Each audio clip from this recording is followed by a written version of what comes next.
Hi, everyone. Welcome to Kiki and Kibbitz. It's me, Mary, and I'm here today with Inmate to Roommate, Season 2, Episode 7, Gone Missing. And let me tell you, that is a very appropriate title for this episode because half of the cast was gone missing. Let's hop right into this. So, we pick up where we left off last week with Jason being busted by Emily. Okay. Jason had Amber in his room, but he forgot to take her high heels out from the living room. You see, Amber started to get undressed in the living room and she forgot her shoes. So when Emily came home from work the next morning, the first thing she saw were the shoes in the living room and she was like, what the fuck? So last week, we last saw Emily practically kicking down Jason's door, okay? And Amber was in his bed. And Jason is all like a teenager that was just busted by his mom. And he's like, Emily, please, come on. A man needs to get a little coochie. I've been surrounded by men for the past 3 years. And Emily, who has thrown Amber out, and she tells Amber, listen, I have nothing against you.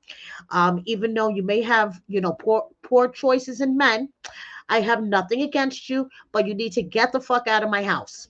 Okay. So Jason is all like, Emily, stop being such a Debbie Downer. A man needs to get some coochie. Emily's like, I don't give a fuck. You have three rules. Okay. The three rules are pay rent, make sure my dogs don't get out, and nobody, I repeat, nobody is to be in my home when I am not here. Okay? I don't give a shit that it's been 3 years since you got some coochie, Jason. It is not my problem. I didn't put myself in that situation. So I'm gonna go to bed now. Emily says, okay, because remember, she just got home from work. And she says, I don't like making decisions when I'm angry. Okay. I like to walk away, think about it, and then come back to it. So Emily goes to bed, and Jason realizes, if I fuck this up and Emily kicks me out, I really have nowhere to go. So maybe I shouldn't fuck this up because if Emily kicks me out, I'm gonna go back to jail. So maybe I shouldn't fuck this up. So Jason tries to kiss her ass. When we next see them, he is doing dishes, okay? And he's trying to apologize to Emily. But Emily, she doesn't believe in apologies. She says people say, I'm sorry, when they're trying to make up for the bad shit that they did. They don't really mean it. They're just trying to make up for it, cover up, and they say, I'm sorry. And she's not having it. Okay. And Jason is trying to apologize in every which way he could think of. Okay. And he finally cracks Emily a little bit. Okay. The cracks start to show, even though she tried to trick him. Okay. And she was like, was that chick the only chick that you've ever brought to my house? I know there were other chicks. And he's like, no, there weren't any other chicks. And there weren't any other chicks because you would be bitching about it. Even though Jason, who thrives on chaos, he said that he's had a few special ladies over, but he wasn't about to tell Emily at the moment, okay? Because that would have just opened up a whole can of worms that he doesn't want to open, okay? So he decided what Emily doesn't know won't hurt her.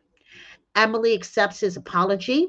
They hug it out, and she hands him garbage. She's like, since you're in the mood to make it up to me, here you can take out the garbage. Okay. Then we next see Jason inviting Emily to the track. Okay. You see, he got an inside tip from one of his friends about a trifecta that he should bet on. Okay. So he thought that it would be a fantastic idea to bet all his money on this trifecta in hopes that he would win a shitload of money so he could get a couple of months ahead on his rent. And that's how he convinced Emily to take him. He was like, if I win, I'll cut you a piece of my winnings. I'll pay you rent early. And Emily didn't want to take him. She really didn't want to take him, but she's like, it'll be nice to get out of the house. And hey, if he wins, he'll give me some of the money for rent. So why the fuck not? But guess what? Jason's friend gave him a bad tip because he didn't win.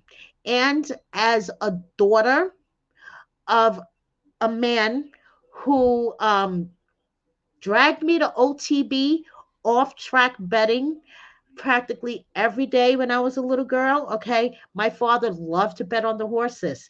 I just want to say it is always that last turn around the track that fucks you up. It was that last turn around the track that fucked Jason up, okay, because the horses were doing real good. He was really, really happy in the beginning. He was like, oh, yeah, I'm going to win this trifecta. Yeah, yeah. And then at the last turn, the horses started falling back. Okay. And he lost all of his money. And Emily was like, damn it. I knew I shouldn't have done this. I'm not taking you to the track. The next time you want to go to the track, don't ask me for a ride. Blah, blah, blah, blah, blah. And Jason's like, listen, I'm pissed off enough already. Okay. Don't be a fucking Debbie Downer. I don't want to hear your mouth. And I guess I'm going to have to find another way to hustle to get money because I lost all my money on these horses. I don't see this situation ending very well, especially with the preview of next week. Apparently, there's $100 missing from Emily's house, and Emily knows Jason took it. Jason is denying up and down, left and right, sea to shining sea, and Emily's son even has a talk with him. I just don't see this ending very on very good terms. Okay, just saying. And another one that I don't see ending on good terms is Mark and Annalisa and Beta. Okay, now Mark, let's list him as missing cast member number one. Okay, because out of the four stories that were featured on this episode, okay, two of them involved the inmate being missing. So Mark is missing inmate number one. He has been gone for 2 days. Okay. He is not answering the phone, not answering his texts. And Annalise is like, let me check if he's in jail. Let me check because we haven't heard from him in 2 days. And all we know, he could be back in the pokey. Okay. And um, Annalisa's like, I could be a real bitch and get his PO involved. And Vader's like, you're not going to do that. And Annalisa's like, really? But I could be a real bitch and get his PO involved. Okay. So now Veda says Mark is making it really hard for him to come to his defense, okay? Because his actions and disappearing and all this other shit is just making it really hard for Veda to come to his defense, okay? So now it's going on day 3. Now Mark has been missing, and suddenly you hear Annalisa says, hey, Veda, Veda, can you get the door, please? And Veda gets the door, and guess who it is? It's Mark, looking stoned as fuck. Okay, taken from a fellow pothead. It looked like he was smoking a little marijuana to me. Okay, so anyway, he comes. He was partaking in what life has to offer.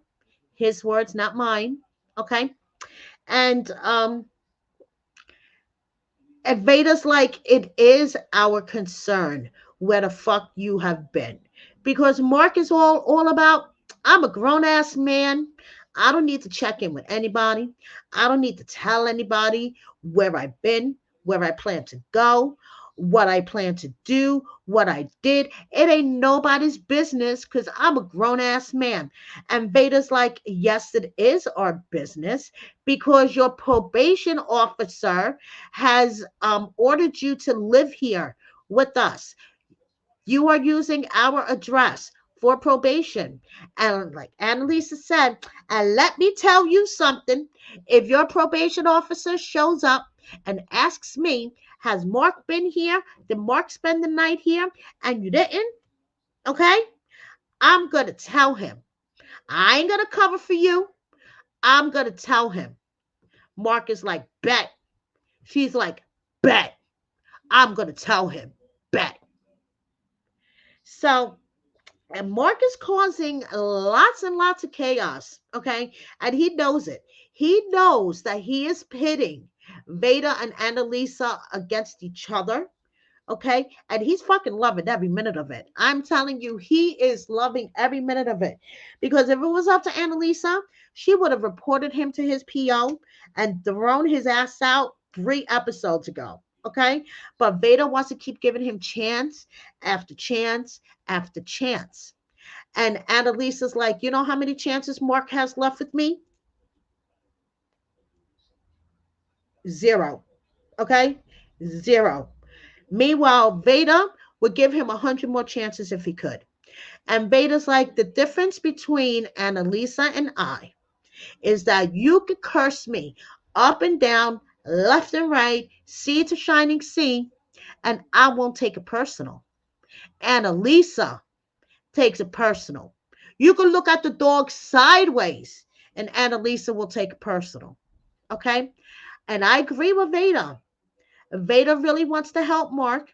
Mark is being a dick, but sometimes you just have to like put the feelings aside and focus on the mission. And the mission here is to show Mark that he doesn't have to be a street thug. Okay, that there is another way of life.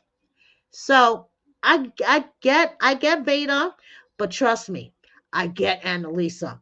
And next week we see Annalisa practically kicking down the bathroom door on Mark. Okay, Mark is all yelling, "Whoa! What are you doing? What are you doing?" She's practically kicking down the fucking bathroom door.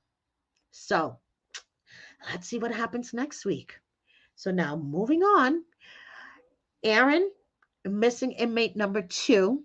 Okay, asks, it's been 24 days out of prison, okay?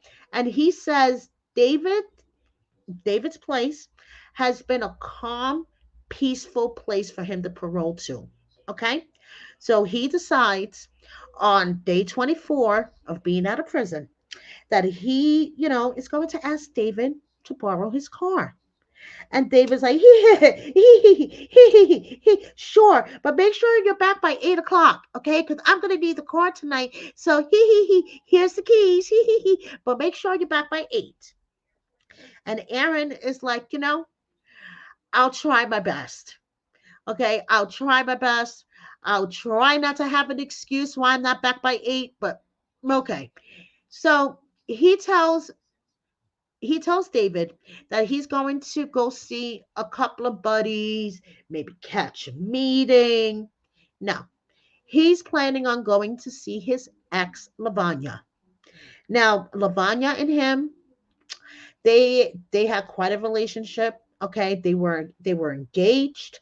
They used to get high together, and when he went to prison, Lavanya ghosted him. Okay, stop taking his calls, stop writing letters, stop showing up. She just ghosted him, period. And he feels some type of way about it. Okay, so he decided that he was going to contact Lavanya, even though everyone in his circle hates her. Okay, and thinks that the two of them are not a good influence on each other, and Lavanya is a threat to Aaron's sobriety. He thought it was a fucking brilliant idea to call her and to meet up with her. So he meets up with her in the coffee shop and he's like, damn, girl, you look good. She's sober now. She's been in sober living for the past 7 months.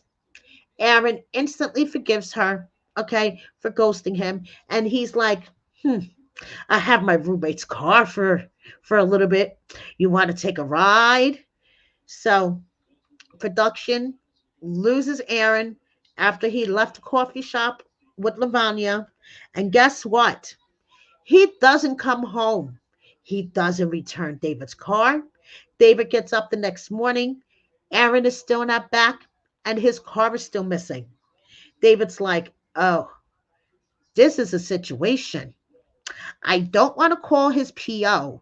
So I think I'm going to call his sober support circle. So he calls Ashley and Ian, who we met last week. Okay. So they come and he's like, I gave him the car yesterday. He didn't come home. He still isn't home. His phone is going straight to voicemail. And Ian immediately is like, God, this is not good. You know, if he relapsed, this is not good. But this sounds like, typical Aaron when he's, up to no good. And you have bigger problems than your car, dude. Okay. So David is driving all around town. Okay. To all of Aaron's, you know, his known hangouts, including the burger place down the street. Okay. And they were checking the parking lot, not there. Okay. So then they decide, let's go back to the house and put our heads together and see what we could come up with. They pull up to David's house, and guess what? Aaron's back. The car is in the driveway.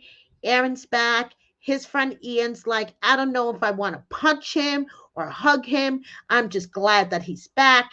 Okay. So Aaron comes out of his room and he's like, whoa, why did you call these people? Why did you call them? And David's like, because you've been missing for over 24 hours with my car. You could see how I would take something like this, right? And Aaron is all about, how would you take something like this? What do you think, dude? You disappear with his fucking car. So David's like, well, what do you think? And Ian, Aaron's friend, is like, yo, dude, have you been using? Look at me. Look at me in my face. Have you been using? And we will find out next week. Now, moving on, Jennifer, okay, who last week admitted that she'd lied about relapsing so she could go missing for a few, um, goes out food shopping with Cindy. Okay, so now remember, Cindy lives in a really, really small town. The population is like 65 or something. I don't know. So she walks into the supermarket with Jennifer, and the owner, whose name is Mary, knows her. She's like, oh, hi, Cindy. How are you? Is this your nurse? And Cindy's all like, no, this is Jennifer, my roommate, and she just came out of prison. And Jennifer's like, okay, I'm not ashamed of my past, but I wish Cindy could be a little discreet. Okay, I don't appreciate her announcing to a total stranger that I just came out of prison. So the owner of the shop asks Mary if she's, seen her grandbaby lately or have spoken to her son. And Cindy's all like, no, my son is still not speaking to me. And Jennifer is like, whoa, your kid is not speaking to you? I wonder why. Because Jennifer is, trying to regain custody of her children, and she just doesn't understand why a mother wouldn't be fighting tooth and nail for their kid. Okay, so they go to check out, and the food shopping is $89 and change. Okay, and no, I'm sorry, food shopping was 81 bucks and change. So Cindy turns to Jennifer and she's like, do you have any money to chip in? And Jennifer's like, I have my card that has 20 bucks on it. And like she explained, When she was in prison, she had a job that paid 25 cents an hour. And they would take half of your wages and put into an account called a gate fee. And that's basically money that you're saving up to have once you're released. She was able to save $100 and is dwindling quickly. Okay. So Cindy gets annoyed, but she pays for the groceries. They go back to the house, and Jennifer's like, I really want to know more on why Cindy's son doesn't talk to her. So Cindy explains she has two sons. The oldest one, Desmond, um, had, he has a girlfriend. They had a baby. She didn't even know that he had a girlfriend. All this stuff. So she explained to Jennifer that basically she was the dis disciplinarian. I know I tortured that. And she worked 2 to 3 jobs. Okay. Her ex-husband was the one that got to stay home all the time. He was the fun dad. And basically, her son says that he doesn't like the way that he was raised by Cindy. Now, Cindy's sister gets to see the grandbaby, gets to see her son, gets all the pictures and the videos. And at first, it really hurt Cindy. It made her really, really angry. She was like, why the fuck does my sister get access and I don't? But now she realizes that it's a blessing because her sister could show her all of the videos and the pictures that she's not getting from her son directly. Okay. She's holding out for hope. She, hopes that her son will come around. And Jennifer understands where she's coming from now. Okay. Jennifer understands why she is so overbearing and clingy because of the situation with her own son. So Jennifer gets it. The two of them have, a moment and they're on the same page for the moment. Okay. So let's see what happens next week. So that was basically it for this episode. Um, the season is almost over. If I was going to give this episode a grade, I would give it a solid B, considering that half the cast was missing. So that's all. Thank you so much for watching me. Please subscribe if you don't already. I'm about 150 short of 10K. So please, if you haven't subscribed, hit the subscribe button. Like this video and share it with a friend or 10. Thank you so much. See you next week. Bye, everyone.